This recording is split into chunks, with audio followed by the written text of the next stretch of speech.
The rain hammered against the windows of our home in Seattle, mirroring the storm brewing inside me. For 20 years, this house had been a sanctuary, a testament to the life Willow and I had built together. Now it felt like a prison, the walls closing in with every tick of the grandfather clock in the hall. I'm Emmett, 46, a software engineer, and until a few weeks ago I thought I had it all: a loving wife, a comfortable home, and a career I enjoyed. Willow, my wife, worked as a marketing director for a large tech firm. She always had a vibrant energy, a spark that drew people to her. I loved that about her, even when her demanding job kept her away from home more than I liked. Lately, though, that spark seemed different, distant. She was working later, attending more conferences, and when she was home, she was preoccupied, her mind miles away. I chalked it up to the pressures of her job. Naive, wasn't I? The first crack appeared innocently enough. Willow left her laptop open on the kitchen counter one morning. I wasn't snooping, I was just grabbing a coffee before heading to my home office. But as I reached for the mug, a notification popped up on the screen. It was an email from someone named Jasper. The subject line read, "Thinking of you, my heart skipped a beat." Jasper? Who was Jasper? I told myself not to jump to conclusions. It could be a work thing, a client, anything. But the seed of doubt had been planted. I tried to ignore it, to push it aside, but it festered, growing with each passing day.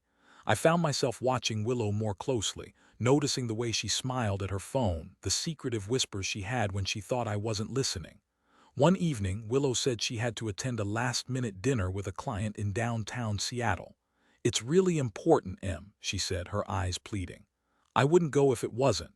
I nodded, forcing a smile. "Of course, honey, go get 'em."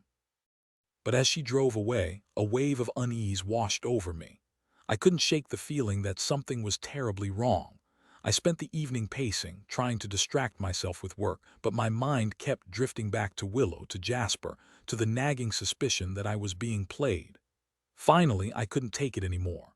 I decided to do something I never thought I was capable of. I decided to follow her.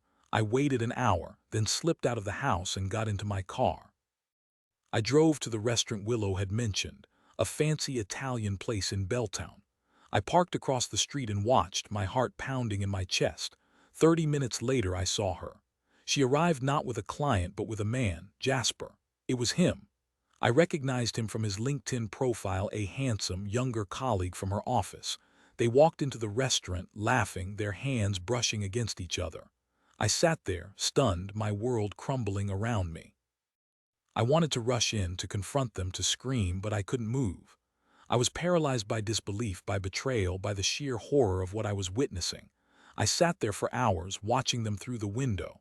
They ate, they drank, they laughed. They looked like a couple, a happy couple. It was a scene from a nightmare, a cruel joke played at my expense. Finally, they left the restaurant, walking hand in hand down the street. I followed them, my car a silent shadow in the night. They stopped in front of a small boutique hotel. Willow leaned in and kissed Jasper, a long, lingering kiss that shattered the last vestiges of my hope. They went inside. I sat there, staring at the hotel entrance, the rain blurring my vision. I felt numb, empty, like a part of me had died.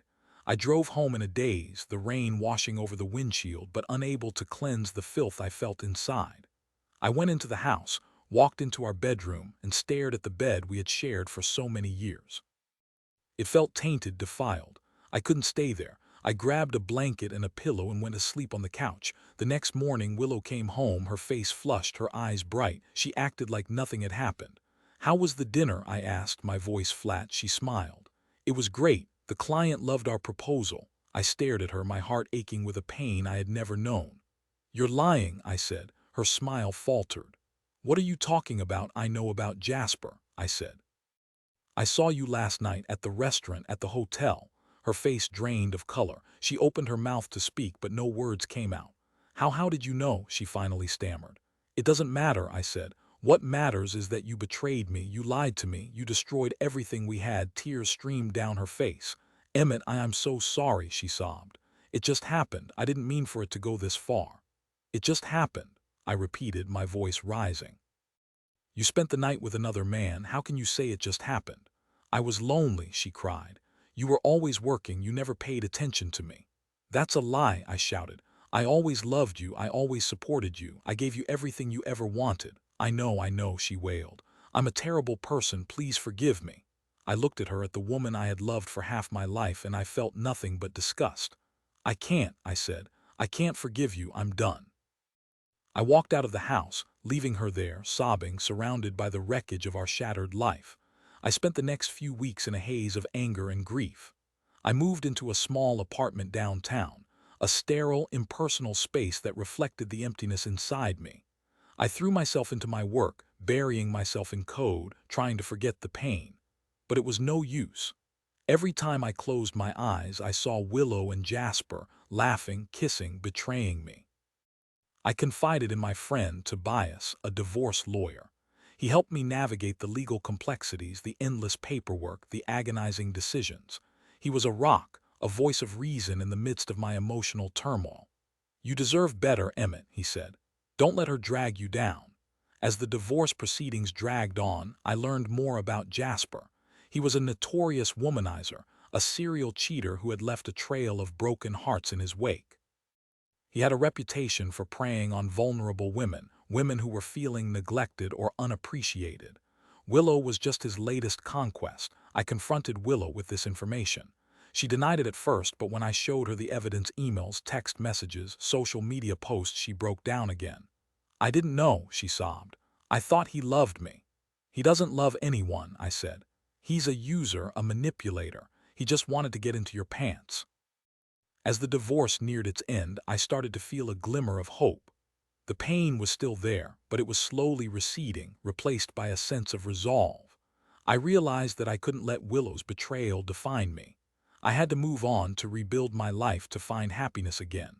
I started seeing a therapist, a kind, understanding woman named Simone, who helped me process my emotions, to understand what had happened, and to forgive myself for trusting the wrong person. One day, Simone suggested that I write a letter to Willow, not to send, but to help me express my feelings, to release the anger and resentment that was still simmering inside me. I sat down at my computer and started to type. I wrote about the love we had shared, the dreams we had made, the promises we had broken. I wrote about the pain she had inflicted, the lies she had told, the trust she had shattered. I wrote about Jasper, about his predatory behavior, about the damage he had caused. And then I wrote about forgiveness. Not forgiving Willow for what she had done, but forgiving myself for allowing it to happen. Forgiving myself for not seeing the warning signs, for not protecting myself from the betrayal. As I wrote, I felt a weight lifting from my shoulders.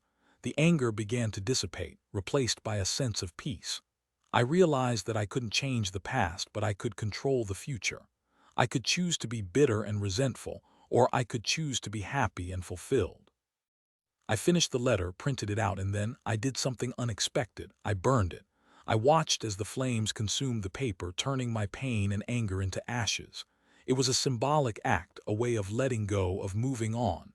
The divorce was finalized a few weeks later. Willow got the house, the car, and a significant portion of my savings. I didn't care about the money. I just wanted to be free. I wanted to start over. I threw myself into my work, taking on new projects, learning new skills. I started exercising again, running along the waterfront, feeling the wind in my hair, the sun on my face. I reconnected with old friends, went to concerts, and took weekend trips to the mountains. One evening, I went to a gallery opening in Pioneer Square. I wasn't really interested in art, but Tobias had dragged me along, promising that it would be a good way to meet new people. As I wandered through the gallery, admiring the paintings and sculptures, I saw her. A woman standing alone, gazing at a photograph. She had long, dark hair, kind eyes, and a gentle smile. There was something about her that drew me in. I walked over to her and introduced myself. Her name was Adelaide. We talked for hours that night, about art, about life, about our dreams and our fears. I learned that she was a teacher, a passionate educator who dedicated her life to helping children. She was kind, intelligent, and compassionate, and she was single. Over the next few weeks, Adelaide and I started dating. We went to movies, to restaurants, to concerts. We took long walks along the beach, watching the sunset. I found myself falling in love again, slowly, cautiously, but undeniably.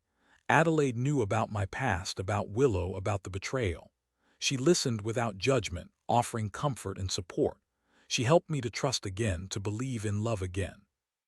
She showed me that it was possible to find happiness after heartbreak.